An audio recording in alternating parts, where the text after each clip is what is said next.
لحد دلوقتي كده جبنا ان شاء الله 6 صفقات.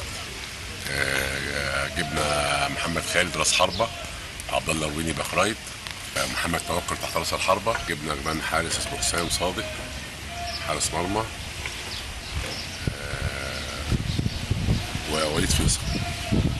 كابتن، بالنسبة في أي معسكرات للترتيبات الإدارية حابين برضو نعرف ان شاء الله احنا دلوقتي يعني احنا هنتمرن لغايه قبل رمضان بيوم، الفتره اللي هي الاولانيه دي، وان شاء الله في الفتره الثانيه اللي هي في رمضان هنتمرن بعد الفطار، وبعد كده ان شاء الله من 1/8 باذن الله يعني، او الاسبوع الاولاني في 8 هنعمل معسكر مثلا لمده 10 ايام في اسكندريه.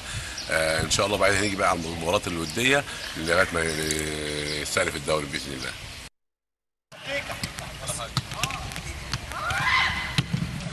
واحده